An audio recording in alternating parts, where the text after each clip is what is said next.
오늘 아침 우리에게 주시는 하나님 말씀은 신명기 21장 1절로 23절까지의 말씀입니다. 신명기 21장 1절로 23절까지의 말씀을 봉독하겠습니다. 내 하나님 여호와께서 내게 주어 차지하게 하신 땅에서 피살된 시체가 들에 엎드러진 것을 발견하고 그 쳐 죽인 자가 누구인지 알지 못하거든 너희의 장로들과 재판장들은 나가서 그 피살된 곳의 사방에 있는 성읍의 원근을 잴 것이요 그 피살된 곳에서 제일 가까운 성읍의 장로들이 그 성읍에서 아직 부리지 아니하고 멍에를 매지 아니한 암송아지를 취하여 그 성읍의 장로들이 물이 항상 흐르고 갈지도 않고 씨를 뿌린 일도 없는 골짜기로 그 송아지를 끌고 가서 그 골짜기에서 그 송아지의 목을 꺾을 것이요 레위 자손 제사장들도 그리로 갈지니 그들은 내 하나님 여호와께서 택하사 자기를 섬기게 하시며 또 여호와의 이름으로 축복하게 하신 자라. 모든 소송과 모든 투쟁이 그들의 말대로 판결될 것이니라. 그 피살된 곳에서 제일 가까운 성읍의 모든 장로들은 그 골짜기에서 목을 꺾은 암송아지 위에 손을 씻으며 말하기를 우리의 손이 이 피를 흘리지 아니하였고 우리의 눈이 이것을 보지도 못하였나이다. 여호와여 주께서 속량하신 주의 백성 이스라엘을 사하시고 무죄한 피를 주의 백성 이스라엘 중에 머물러 두지 마옵소서 하면 그 피 흘린 죄가 사함을 받으리니 너는 이와 같이 여호와께서 보시기에 정직한 일을 행하여 무죄한 자의 피 흘린 죄를 너희 중에서 제할지니라.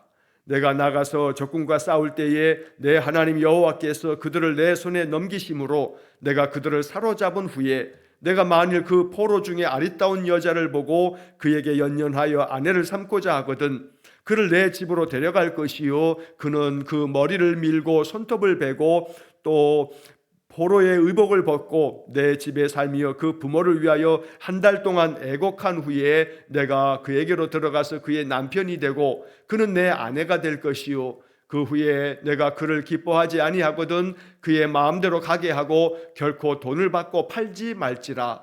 내가 그를 욕보였은즉 종으로 여기지 말지니라. 어떤 사람이 두 아내를 두었는데 하나는 사랑을 받고 하나는 미움을 받다가 그 사랑을 받는 자와 미움을 받는 자가 둘 다 아들을 낳았다 하자. 그 미움을 받는 자의 아들이 장자이면 자기의 소유를 그의 아들들에게 기업으로 나누는 날에 그 사랑을 받는 자의 아들을 장자로 삼아 참 장자 곧 미움을 받는 자의 아들보다 앞서지 말고 반드시 그 미움을 받는 자의 아들을 장자로 인정하여 자기의 소유에서 그에게 두 몫을 줄 것이니 그는 자기의 기력의 시작이라 장자의 권리가 그에게 있음이니라. 사람에게 완악하고 패역한 아들이 있어 그의 아버지의 말이나 그 어머니의 말을 순종하지 아니하고 부모가 징계하여도 순종하지 아니하거든 그의 부모가 그를 끌고 성문에 이르러 그 성읍 장로들에게 나아가서 그 성읍 장로들에게 말하기를 우리의 이 자식은 완악하고 패역하여 우리의 말을 듣지 아니하고 방탕하며 술에 잠긴 자라 하면 그 성읍의 모든 사람들이 그를 돌로 쳐 죽일지니 이같이 내가 너희 중에서 악을 제하라. 그리하면 온 이스라엘이 듣고 두려워하리라. 사람이 만일 죽일 죄를 범함으로 내가 그를 죽여 나무 위에 달거든 그 시체를 나무 위에 밤새도록 두지 말고 그날에 장사하여 내 하나님 여호와께서 내게 기업으로 주시는 땅을 더럽히지 말라. 나무에 달린 자는 하나님께 저주를 받았음이니라. 아멘. 자, 오늘 우리에게 주신 신명기 21장 1절로 23절 말씀, 이 신명기 21장의 말씀은 이스라엘 백성들이 가나안 땅에 들어가서 지켜야 할 그들의 나라, 그 민족이 건강한 하나님의 나라가 되어지기 위해서 있어야 할 여러 가지 법적인 것들을 하나님께서 명하시고 계십니다. 오늘 말로 하면 형법, 민법에 해당되어지는 그런 내용들이 하나의 사례들을 들어가면서 말씀하고 계시는 겁니다. 중요한 것은 이렇게 하나님께서 모든 인생을 살아가는 동안에 벌어지게 될 여러 형사상의 문제들 또 민사상의 문제들이 발생했을 때 이것들을 어떻게 처리해 가야 하는가라고 하는 것들을 하나님이 제시하심으로 그 이스라엘 백성들이 하나님의 거룩한 백성으로서 가나안 땅에서 매우 질서 있고 건강한 나라를 세워가기를 하나님 원하시고 계시는 것입니다. 자, 그래서 오늘 본문의 이야기는 고대 세계의 이스라엘 민족의 그 역사 가운데 필요했던 말씀들이지만, 그러나 이 말씀이 담고 있는 이 율법의 정신이 무엇인가라고 하는 것을 우리가 헤아리고, 이 율법 정신이 우리의 삶 속에서 어떻게 이 뜻이, 이 말씀의 의미가 우리에게 해석이 되어지고 이 말씀 앞에 우리는 어떻게 응답해야 하는가라고 하는 것을 우리가 묵상해야겠습니다. 자, 먼저 1절부터 9절까지의 말씀에서는 범인을 알 수 없는 어떤 살인 사건이 벌어졌을 때 그 피살된 사람은 억울한 죽음을 당하게 됐는데, 그 피살된 그 죽임당한 자를 위해서 이스라엘 공동체는 어찌해야 하는가라고 하는 문제를 명령하고 계십니다. 이것은 어찌 보면 형법의 형사상의 문제가 발생했을 때 어떻게 처리해야 하는가라고 하는 것들을 명하신 말씀이 되겠습니다. 자, 1절 말씀에 하나님께서 너에게 주어서 차지하게 하신 땅에서 피살된 그 시체가 들에 엎드러져 있는 것을 발견하게 되면 어찌해야 하는가? 그 쳐 죽인 자가 누구인지 알지 못하거든 너희는 장로들과 재판장들을 내보내서 그들이 가서 이 피살된 곳의 사방에 어떤 성읍들이 있는지, 그 성읍의 원근, 어느 성읍이 더 가깝고 어느 성읍이 더 먼지, 이 성읍의 거리를 좀 잘 판단해서 가까운 성읍에 있는 사람들이 이 누가 죽인지 알지 못하는 피살된 이 시체에 대한 처리를 가장 가까운 성읍의 공동체에서 이것을 감당하라 라고 이렇게 말씀하고 계십니다. 하나님께서 너희들에게 주어서 차지하게 하신 땅에서, 즉 가나안 땅에서 너희들이 이러한 어떤 질서 있는 그런 삶을 살아야 한다라고 말씀하고 있는 것입니다. 자, 3절 말씀에서 그 피살된 곳에서 제일 가까운 성읍의 장로들이 그 성읍에서 아직 부리지 아니하고 멍에를 매지 아니한 암송아지를 취해서 그 성읍 장로들이 물이 항상 흐르고 또 갈지도 않고 씨를 뿌리지도 않은 그런 골짜기로 이 송아지를 끌고 갑니다. 그러니까 한마디로 말하면 정결한 곳에서 이 송아지를 잡는 겁니다. 그래서 그 골짜기에서 송아지의 목을 꺾는다라고 말씀하고 있습니다.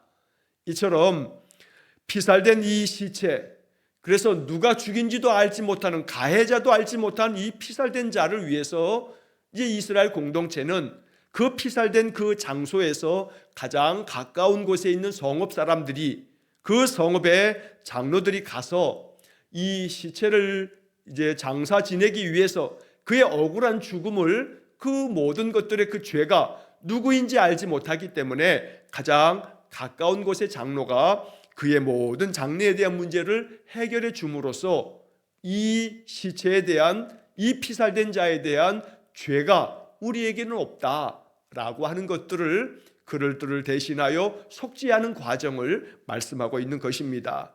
자, 그래서 송아지 하나를 멍에를 매지도 아니하고 아직 일을 시키기 위해서 부리지도 않은 암송아지를 취해서 그 송아지를 가지고 골짜기에 데리고 가서 깨끗한 골짜기에서 이 송아지를 잡게 됩니다. 거기서 송아지의 목을 꺾을 것이라 라고 말씀하는데, 5절 말씀에 보면 그때는 레위 자손 제사장들도 그리로 가서 그 송아지를 꺾어 이제 희생 제물로 삼을 때에 그들을 위해서 축복할 것을 명하고 계십니다.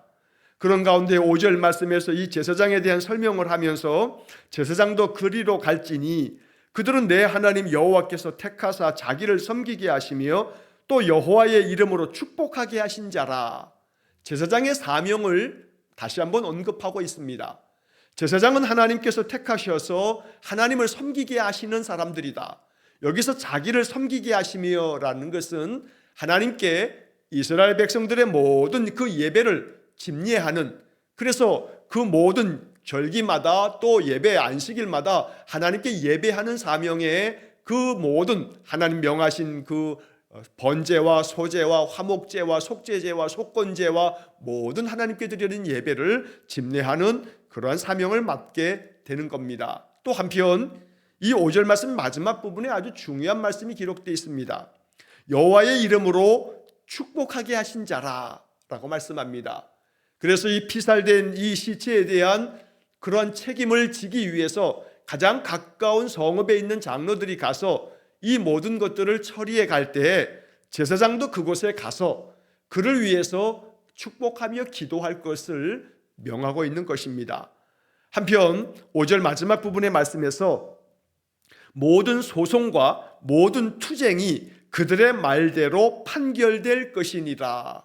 하나님 앞에 섬기는 자로서 사명 감당하는 제사장과 또 그 모든 재판장들이 이런 모든 소송과 투쟁, 즉 많은 분쟁에 대해서 이런 모든 것들을 판결해야 하는 그런 재판의 판결자가 되어서 그들이 판결하게 되면 그들의 말대로 모든 것들을 결정하여 진행하라 라고 말씀하고 있습니다.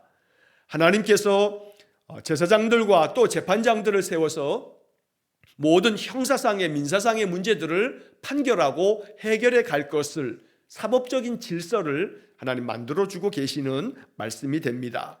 또 한편 6절 이하의 말씀에서는 이렇게 피살된 그 사람이 그 피살된 장소에서 가장 가까운 성읍의 장로들이 이제 나아가서 그 골짜기에서 목을 꺾은 그 암송아지 위에다가 자신들의 손을 씻습니다.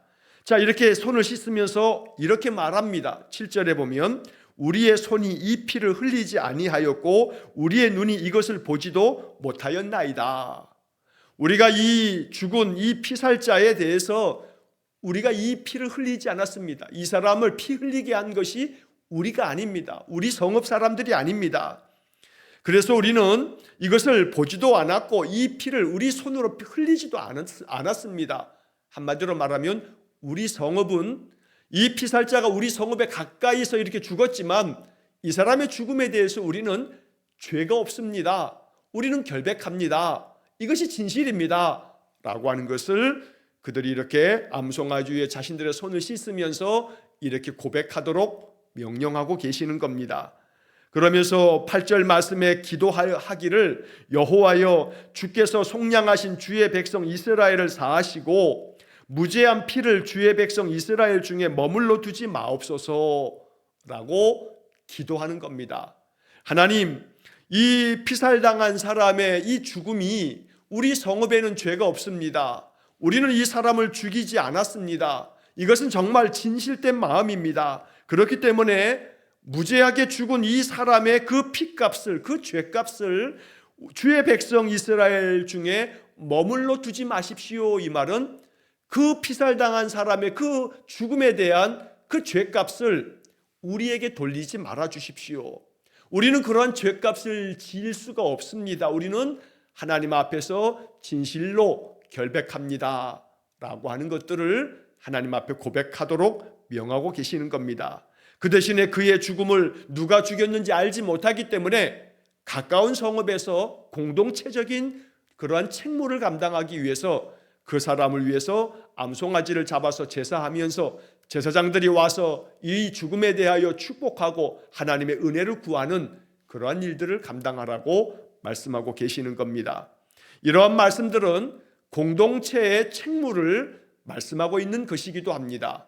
이 율법의 말씀이 오늘 우리에게 의미 있는 것은 공동체가 한 그 공동체의 피살당한 죽음에 대해서조차도 이건 우리와 관계없어, 이 죽음은 우리랑 상관없어 라고 외면하는 것이 아니라 그 피살당한 자의 가까운 지역의 성읍 사람들이, 그 성읍의 지도자들이 이러한 공동체의 책임을 다해서 우리가 이 사람의 죽음에 대해서 책임질 일은 없지만 우리 공동체에 가까운 곳에서 죽었으니 이 사람을 위해서 우리가 암송아지를 잡아 제사하는 그러한 공동체의 책무를 감당하겠다라고 하는 것을 하나님께서 명령하고 계시는 겁니다. 그러니 한 사람의 억울한 죽음에 대해서조차도 무관심한 것이 아니라 보다도 관심을 가지고 그 죽음에 대하여 애도할 줄 아는 그러한 공동체의 그런 사랑의 마음을 명령하고 있는 것이 오늘 본문의 말씀이 됩니다. 어제는 4.3 사건이 일어난 지 76주년이 되는 날입니다. 제주도에서 벌어졌던 그 4.3 사건은 참으로 제주도 사람들에게는 피눈물이 흘려지는 그러한 사건입니다. 또 이제 얼마 지나지 않으면 세월호 10주기가 되어지는 그러한 가슴 아픈 그러한 날들이 이제 곧 다가오게 됩니다. 공동체는 사람의 죽음에 대해서 그저 우리와 관계없고 우리는 책임이 없다라고 말할 수 없다는 겁니다. 안타깝게도 국가는 4.3 사건에 대해서 오랜 세월 동안에 이것은 그 사람들의 죽음 자체가 그저 극악무도한 그런 노동당이나 북한의 소행이라고 하면서 그렇게 역사를 왜곡해서 그들의 죽음을 참으로 온전하게 애도하지 못했을 뿐만 아니라 세월호 사건도 역시 마찬가지입니다. 세월호 사건으로 인해서 뿐만 아니라 우리 이 사회, 이 나라 안에서 얼마 전에 있었던 이태원 사건도 마찬가지고 결국 공동체 안에서 한 국가 공동체가 어떠한 억울한 죽음을 당한 사람의 죽음에 대해서 그 죽음을 깊이 애도하며 그들이 공동체 안에서 감당해야 될 책무를 감당토록 하는 것, 사실 이것이 오늘 이 율법이 담고 있는 중요한 정신이라고 말할 수 있다는 것입니다. 그러므로 국가 공동체는, 이 사회는 이 땅에서 벌어지고 있는 많은 억울한 죽음과 억울한 피해를 입고 있는 사람들에 대해서 무관심하지 말고 그들의 그 억울함이 해결되고 해소되어지도록 너희들이 감당해야 될 공동체적 책무를 온전히 감당하라 라고 하는 그런 말씀들을 이러한 말씀을 통해서 가르쳐주고 계신다는 것입니다. 자, 또 한편 10절 이하의 말씀에서는 전쟁에서 포로로 잡혀온 사람들 중에 여자들이 포로로 왔는데 그 여자 가운데서 아리따운 여인이 있어서 마음에 연연하여 흠모하게 되고 사랑하게 됐을 때 그 여인을 전쟁 포로니까 제 마음대로 자기 놀이객감처럼 그렇게 여기지 말고 그 여인을 정식으로 자기의 아내로 맞이하여야 한다. 그래서 아내로 맞이해서 그의 남편이 되고 그는 그의 아내가 될 것이라 라고 하는 그런 말씀을 이제 10절부터 14절까지의 말씀에 기록합니다. 자, 이 기록된 말씀 속에서는 한 가정, 어찌 보면 그 가정 하나의 이야기이겠습니다만 그러나 사회 구성의 가장 중요한 가장 작은 단위라 할 수 있는 이 가정의 문제에서조차도 전쟁 포로로 잡혀온 여자라 할지라도 여인이 가져야 할 그 인권을 아무리 전쟁 포로라도 포로 대하듯이 종 대하듯이 부리지 말고 그를 사랑하게 되어 그를 아내로 맞이하게 됐을 때는 첩이라든가 이렇게 삼지 말고 정식으로 그 사람을 자기의 아내로 맞이할 것을 하나님께서 명하고 계신다는 겁니다. 어찌 보면 이 10절부터 14절까지의 말씀에서는 고대 세계에서 지금으로부터 거슬러 올라가도 한 3,500여 년 전에 그 고대 세계에서는 굉장히 대단히 혁명적인 그런 말씀들이 됩니다. 포로로 잡혀온 여자는 그저 소유물처럼 제 마음대로 할 수 있었던 그 시대에 그러한 포로로 잡혀온 여인을 그저 사랑하게 됐을 때 이 여인을 정식적인 절차를 밟아서 자기의 아내로 삼으라 라고 말씀하고 있기 때문입니다. 자, 그래서 본문 말씀에서 10절에 적군과 싸울 때에 그들을 내 손에 하나님께서 넘기심으로 그들을 사로잡고 난 후에 그 사로잡은 자들은 종처럼 부리게 되지만 그러나 그 가운데에서 만약에 포로 중에 아리따운 여자를 보고서 그에게 연연하여 즉 사랑하게 돼서 그 여자를 아내로 삼고자 하게 되면 너의 집으로 데리고 가라. 그래서 그 여인이 이제 너의 아내로 삼기 전에 먼저 그 여인으로 하여금 이제 포로의 의복을 다 벗고 즉 이 말은 이제는 더 이상 포로가 아니고 네가 그 여인을 사랑하여 아내를 맞이하게 되니 이 사람을 존중하여 하나님이 돕는 배필로 만들어주신 이로 알고 이 여인을 포로의 의복을 다 벗겨주고 그리고 자기를 낳은 그 부모를 위해서 그렇게 눈물을 흘리면서 이제 너는 그를 아내로 맞이해서 그의 남편이 되고 그는 너의 아내가 될 것이라 라고 이렇게 말씀합니다. 자, 이렇게 13절에서 그의 남편이 되고 그는 너의 아내가 될 것이라 말씀하고 난 다음 이렇게 건강하고 행복한 가정을 이루어 살아가야 되는데 만에 하나라도 내가 그 여인을 아내로 맞이하고 난 후에라도 기뻐하지 아니하여 이 여인이 마음에 들지 않아 그렇게 되면 그럴 때 함부로 대하지 말고 이 아내 되었던 그 여인이 자기 마음대로 결정하여 할 수 있도록 그의 마음대로 가게 하고 결코 돈을 받고 팔지 말지라, 이렇게 말씀합니다. 포로로 잡혀온 여인이었기 때문에 아내로 맞이하라는 율법 때문에 아내로 맞이했지만 마음에 들지 않는다 이 여인을 다시금 내보낼 때에 함부로 이것은 내 포로 여자였어, 내 포로된 여자였으니까 너 나가려면 너는 이제는 내 여자가 아니야 하면서 쫓아내면서 이 여자가 포로로 잡혀온 여자라고 종처럼 돈을 받고 팔아서는 안 된다, 그렇게 하지 말라라고 말씀하면서 이 여인이 자기의 마음대로 갈 수 있도록 허락하라 라고 말씀하는 겁니다. 여인의 삶을 존중히 여겨서 이 여자로 하여금 한 인간으로서의 존중되어지는 그런 삶을 하나님께서 명령하고 있다는 것입니다. 그래서 14절 마지막에 보면 내가 그를 욕보였은즉 종으로 여기지 말지니라. 내가 사랑한다 하여 아내로 맞이했는데 이 여인이 그 마음 가운데 사랑치 않는다 해서 내버리는 일이 있어서는 안 된다 하시면서, 그렇게 될 때는 또 다른 율법의 말씀처럼 이혼 증서를 써서 이 여인의 신분이 보장되어지도록, 사회적으로 이 여자가 소외되거나 멸시받지 않도록 그렇게 여자의 인권을 잘 존중할 것을 명령하고 있다는 것입니다. 사실 이러한 말씀들은 이 고대 세계의 사회적인 그런 풍습을 따진다면 이 율법의 말씀은 하나님의 의로우심과 하나님의 그 사랑이 담겨져 있는 그러한 율법의 말씀이 됩니다.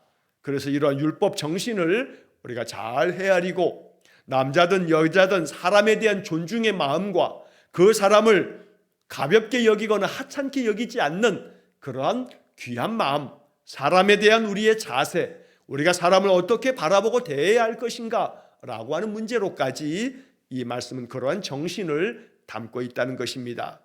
또 한편 15절부터 17절까지의 말씀에서는 한 가정의 상속의 문제에 대한 것까지 하나님께서 율법으로 말씀합니다. 자, 어떤 사람이 두 아내를 두었는데 하나는 사랑을 받고 하나는 미움을 받습니다. 그래서 이 사람이 두 명의 아내를 맞이했음에도 불구하고 더 사랑하는 여인이 있고 더 덜 사랑하는 그런 아내가 있는데, 그런데 이 두 여자가 아들을 낳게 됩니다. 둘 다 아들을 낳았는데, 그런데 덜 사랑하는, 미움을 받고 있는 그 여인이 낳은 아들이 첫 번째 태어난 장자입니다. 자, 그런데 이제 이 사람이 자기의 소유를 그 아들들에게 기업으로 나누어 주는 그런 때가 돼서 유산을 먼저 살아있을 때 분배하고 상속을 해줄 그 즈음이 됐을 때, 사랑을 받는 그 아들이 장자가 아님에도 불구하고 이 사랑받는 아들이 장자인 것처럼 장자로 삼게 되어지는 일, 이거 하지 말라. 그래서 진짜 장자, 참 장자, 곧 미움을 받는 자의 아들보다 이 사랑받는 자의 아들이 장자가 아님에도 불구하고 장자처럼 그렇게 앞세우지 말라. 오직 반드시 그 미움받는 자의 아들을 장자로 인정해라. 이 17절의 말씀입니다. 그래서 사랑받는다 해서 장자도 아닌 그 아들을 장자처럼 여겨서 상속해서는 안 된다. 미움을 받는 자라 할지라도, 자기가 사랑하지 않는 자라 할지라도 그의 아들이 장자면 그 아들이 장자, 참 장자이기 때문에 그에게 장자의 기업을 상속해 주어야 한다라고 말씀하는 겁니다. 그래서 17절을 다시 보면 반드시 그 미움받는 자의 아들을 장자로 인정하여 자기의 소유에서 그에게는 두 몫을 줄 것이니 그는 자기의 기력의 시작이요 장자의 권리가 그에게 있음이니라. 사사로이 자기 마음에 더 드는 사람의 아들이라 해서 그 사람을 장자도 아닌데도 불구하고 장자의 몫을 상속해 주는 거, 이거 옳지 못하다. 그러니 하나님의 그 의로우심에 따라 참 장자된 미움을 받는 자의 그 아들을 장자로 인정하고 그에게 장자의 몫을, 두 몫을 더 주는 그러한 상속을 행하라 라고 말씀하심으로 장자의 권리가 잘 보존되어지도록 명령하고 계시는 겁니다. 그래서 이 말씀들을 통해서 하나님께서는 한 가정의 일조차도 의롭고 바르게 행할 것을 명령하고 계시는 겁니다. 사사로운 감정으로 내가 더 좋아하는 사람이니까 하나님이 명하신 이 질서와 법을 다 어겨가면서까지 그렇게 하지 말라라고 엄히 하나님께서 명령하고 계십니다. 자, 그 다음 이어지는 18절부터 21절까지의 말씀에서는 패역한 자식은 어떻게 다루어야 하는가라고 하는 그런 말씀을 들려주십니다. 사람에게 완악하고 패역한 자식이 있습니다. 여기에 아들이라고 되어 있지만 어떤 자식이든지 관계가 없는 말씀입니다. 완악하고 패역한 아들, 부모의 말을 순종하지 아니하고 부모의 그 꾸짖음에 대해서도 순종치 않는 그러한 패역한 못된 자식에 대해서 이 부모는 어찌해야 할 것인가? 19절의 말씀에 그 부모가 그를 끌고 가서 그의 성읍 장로들에게 나아가서 우리 자식이 이렇게 완악하고 패역한 짓을 하고 우리의 말을 듣지 않습니다. 이렇게 방탕한 자식을 어찌하면 좋겠습니까? 하고 내놓으면, 그러면 21절에 그 성읍의 모든 사람들이 그를 돌로 쳐 죽일지니 이같이 내가 너희 중에서 악을 제하라 라고 말씀합니다. 사실은 이 말씀들은 우리가 일반적으로 생각할 수 있는 상식에 조금 위반되어진 그러한 말씀이기도 합니다. 왜냐하면 어느 부모가 아무리 3,000년, 3,500년 전에 부모라 할지라도 부모가 자기를 거역하는 자식에 대해서 그 자식을 돌로 쳐 죽이는 자리에 내놓을 부모가 어디 있겠습니까? 그러므로 이 말씀은 그냥 문자 그대로 받아야 되는 그러한 것이 아니고 이러한 율법의 말씀을 통해서 뜻하는 바는 뭐냐 하면 21절 마지막에 그리하면 온 이스라엘이 듣고 두려워하리라. 함부로 부모를 패역한 마음으로 거역하거나 완악하게 부모를 거스르는 행동을 하게 되면 돌로 쳐 죽일 수도 있다. 이게 법조항이다 라고 하는 것을 통해서 자식된 자들이 부모를 온전하게 공경하도록 하는 의도가 담겨 있는, 목적은 거기에 있다는 겁니다. 그러니까 어느 부모도 자식이 부모의 말을 듣지 아니하고 부모에게 악행을 저지른다 해서 그 자식을 돌로 쳐 죽이는 자리에 내놓는 부모는 없을 겁니다. 오히려 이러한 자식의 패역함이 그저 내 허물이지 하는 게 부모의 마음입니다. 하지만 이러한 법을 하나님께서 명령하심으로 자식된 자들이 조금이라도 그 부모가 마음을 단단히 먹고 이 문제를 그 성읍 장로들에게 내놓으면 자기가 죽을 수도 있다는 사실을 기억하면서 자기 자신을 삼가고 부모를 존중하며 부모의 말씀에 잘 순종하는 그러한 가정을 이루라고 하나님이 이렇게 명령하고 계시는 겁니다. 그러므로 이 말씀에 담겨져 있는 뜻은 결국 모든 자녀된 자들은 부모를 따뜻한 마음으로 존중하고 부모의 삶의 그 말씀에 따라 순종하고 부모를 잘 공경함으로 말미암아 십계명의 부모를 공경하라 하시는 그 계명을 이루어 갈 것을 명령하고 있는 그런 말씀이 되겠습니다. 마지막으로 22절과 23절의 말씀에서는 사람이 죽임을 당하게 됐을 때 이제 그 죽을 죄로 말미암아 그 죄로 말미암아 그를 나무에 달아 죽는 그런 형벌을 가하게 됐을 때에도 죽은 자에 대한 그런 애도의 그 마음을 가지고 그 죽은 시체가 밤새도록 나무 위에 매달려 두지 않도록 그를 내려다가 죽은 후에는 장사 지내도록 해라 라고 말씀합니다. 살아있을 때 극악무도한 죄를 지음으로 말미암아 그 죽을 죄로 인해서 그 나무에 매달려 그를 죽이지만 그가 죽고 난 다음에는 그 나무에서 내려서 장사를 지내도록 해라 라고 살았을 때 그 죄에 대한 그 형벌을 당하게는 하지만 형벌로 인하여 죽은 자에 대해서만큼은 밤새도록 두지 말고 그를 그날 다시 내려서 장사를 그날 지내도록 해라 라고 이렇게 하나님께서 말씀합니다. 이러한 말씀 속에는 23절 말씀의 그 중간에 보면 내 하나님 여호와께서 내게 기업으로 주시는 땅을 더럽히지 말라.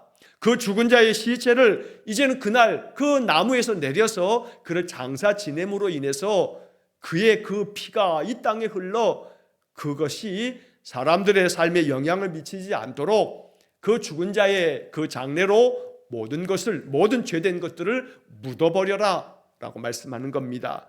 한편 23절 마지막의 말씀에 나무에 달린 자는 하나님께 저주를 받았음이니라 라고 하는 이 말씀은 예수님의 십자가의 죽음과 연결되어져 있는 아주 중요한 말씀입니다. 예수님께서 우리 인생들을 대속하기 위해서 모든 인류의 죄를 대신 담당하셔 대속의 제물이 되어서 돌아가실 때 왜 십자가에 못 박혀 죽어야만 하는가 라고 하는 말씀은 구약 율법의 말씀에 두 가지의 말씀을 이루시기 위함입니다. 죄의 삭은 사망이기 때문에 죄를 대속하기 위해서는 죽어야만 합니다. 그런데 죽어야 하는데 그 죄 지은 자는 그 죄로 말미암아 저주받은 자로 죽게 되어지는데 나무에 달린 자마다 하나님께 저주를 받았다라는 이 신명기 이 말씀에 의거해서 예수님께서 나무에 달린 자 십자가에 매달려 죽게 되어지는 그러한 형벌을 받게 되는 겁니다. 십자가에 매달려서 예수님은 피 흘려 돌아가시게 됩니다. 이 말씀은 레위기 17장 11절 말씀에 사람의 그 생명이 피에 있으므로 피가 죄를 속하느니라 라고 하는 그런 율법의 말씀이 나옵니다. 그래서 그 생명이 피에 있는데 피가 죄를 속한다 라고 하는 이 말씀을 신약성경 히브리서 9장 22절의 말씀에 모든 것이 물건들이 피로써 정결하게 되는데 피 흘림이 없은즉 사함이 없느니라 라고 히브리서 9장 22절에 말씀합니다. 그래서 오늘 이 신명기 21장 23절의 말씀에 나무에 달린 자가 하나님의 저주를 받았다라고 하는 말씀처럼 예수님께서 나무에 달려 십자가에 달려 돌아가시며 피 흘리심으로 말미암아 생명이 피에 있으므로 피가 죄를 속한다. 피 흘림이 없은즉 사함이 없다. 용서함이 없다. 그래서 예수님이 나무에 달려 모든 인생들이 받아야 할 저주를 받으시는 것이고 그렇게 십자가에 피 흘려 죽으심으로 그 피 흘림으로 말미암아 우리가 사함을 얻게 되어진다는 것입니다. 그래서 오늘 이 신명기 21장 맨 마지막 23절의 말씀은 예수님의 그 십자가의 피 흘림의 죽음이 어떤 의미가 있는지를 가르쳐주는 그러한 중요한 말씀이 되기도 합니다. 오늘 이 민사상의 또 형사상의 여러 규정들을 그런 명령으로 하나님께서 법을 만들어 주심으로 이 법을 통해서 하나님께서 이스라엘 그 나라가 그 백성들이 건강한 그런 나라를 만들어가고 하나님의 의로우신 뜻을 온전히 이루어 가도록 하나님께서 명령하신 것입니다. 마지막으로 이 21장을 총 정리할 때 9절의 말씀을 다시 한번 보시면서 말씀을 마무리하겠습니다. 9절 말씀에 너는 이와 같이 여호와께서 보시기에 정직한 일을 행하여 라고 말씀합니다. 여호와 보시기에 정직하게 행하라. 여호와 보시기에 의롭게 행하라. 이걸 통해서 여러 가지 형사적인 또 민사적인 그런 많은 분쟁과 많은 어려운 문제들이 발생했을 때 오직 하나 여호와 보시기에 정직하게 판결을 내리고 정직하게 모든 일들을 처리해 가라 라고 말씀하는 것입니다. 우리의 인생의 삶 날마다 말씀에 담겨져 있는 그 의미와 그 정신을 잘 생각하면서 언제나 여호와 보시기에 정직하고 의로운 삶이 되어지도록 언제나 말씀의 뜻에 따라 순종하는 그런 귀한 삶이 되시기를 주의 이름으로 간절히 축원합니다. 자비로우신 아버지 하나님, 여호와 보시기에 정직한 삶을 살기 원합니다. 하나님께서 성경의 말씀을 통해서 가르쳐 주시는 그 말씀의 의미와 뜻을 잘 헤아려서 오늘 우리의 삶에서 이 말씀 앞에 어떻게 우리 응답해야 할지를 마음에 깨닫게 해주시고 언제나 하나님의 거룩한 백성으로 이 땅에서 우리의 모든 행실이 진실되고 참되어 많은 세상 사람들에게도 아름다운 본보기가 되고 귀감이 되는 성도의 삶이 되게 해 주옵소서.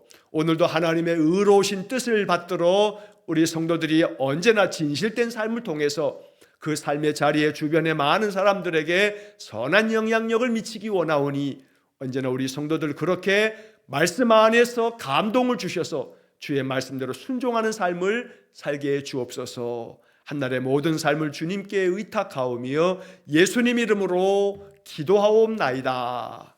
아멘. 우리 구주 예수 그리스도의 은혜와 하나님 아버지의 극진하신 사랑과 성령의 교통하심이 여호와 보시기에 정직하게 행함으로 하나님의 의로우심을 나의 삶을 통해 드러내기를 소원하는 머리 숙인 귀한 성도들 위해와 저들 가정과 온 가족들 위해 영원토록 함께 하시길 축원하옵나이다.